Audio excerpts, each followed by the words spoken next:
You did catch a couple of episodes. I caught one episode, and Nice. then the memes that were coming out Yeah. for the new Beckham series on Netflix. Tell me. Yeah, so I've only caught the first two of what are 4 episodes of the limited series Beckham over on Netflix, and it provides a in-depth look into the life of the iconic soccer player, fashion mogul. I don't know if he qualifies Spice as a husband. mogul. He's Spice husband for sure. The sportier Spice or the less sport. I don't know, but yeah. The other one goes faster. You know, obviously we are in an era where there is just like a plethora of these types of in-depth looks into different athletes or iconic entertainers. You know, the documentary industry is rife with this style of thing, and sometimes the breadth of a documentary like this is good because it allows you the ability to do deep dives on different eras of a person's life, and sometimes it's a little bit indulgent. And I think there's times where it feels both in this too, because Beckham is a guy who has had a long enough career that there are different phases that are all interesting enough to merit their own deep dive. There are aspects though of watching this where there does feel like a resistance to really get super deep. I don't know if it's because Beckham is not a guy who is used to this type of like introspective analysis. Both he and his wife Victoria Posh Spice talk about how like they've repressed these memories for so long that they don't know how to talk about them. There's several times where he's kind of like, yeah, I don't know what to say. And the thing that is at least helpful about it is that they have so many good interviews, and sometimes the most insightful people are not David himself or Victoria, but like his teammates or his coaches or like the staff receptionist at Manchester United. And some of that stuff is really cool.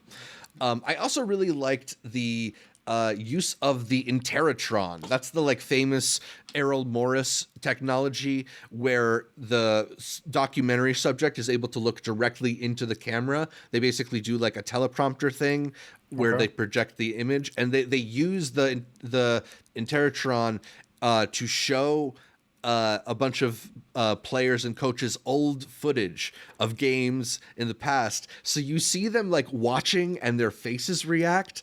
And for a guy like David Beckham, who I feel like maybe struggles to articulate everything he's feeling, getting just like his instant reaction to watching old videos in extreme close-up, I thought was some of the most effective stuff in the documentary. Like he's expressive in a way that he just like, you know, as a reaction that he is not as expressive in an interview.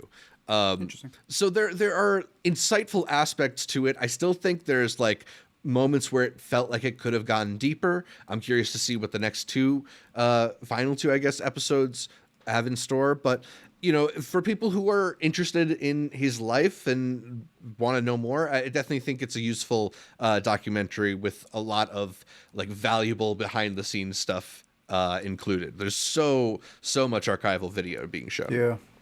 On top of that, isn't he in another Netflix documentary that's going to come out? I feel like there's... Does he just have that Netflix deal? Yeah, like they announced Beckham and then they're like, oh yeah, and then there's another one coming out. I don't have it on me at the moment, but watch, like in a week or two, there's something else that's still on the horizon. It could be Pasha's, I have no idea, but yeah, no, it looked pretty interesting. I know at the beginning from the first episode I saw, he's like, my dad... his dad or his grandpa, he's like, they got everything. So then he's got all these archives of every single moment in his career coming up. I thought that was pretty cool. Mm-hmm. And look, I'm not calling him anything when he was young. Mama had a glow up, bro. Yeah, I mean, there's also a lot to be attributed to just how bad that like early '90s fashion was. Like once he got with Posh and they started like actually paying attention to his hair and stuff, it got a lot better, bro. Because like even right now, like in his teens and in his 20s, you look at him, you're like, cut to him right now in the present because he looks slick in the present. Yeah, when he opens that door, yeah. So good on him. It makes sense, you know. Netflix is the way to go for a lot of these people to make their kind of just telling their stories so that they have the authorship of how it's being told. on their budget. So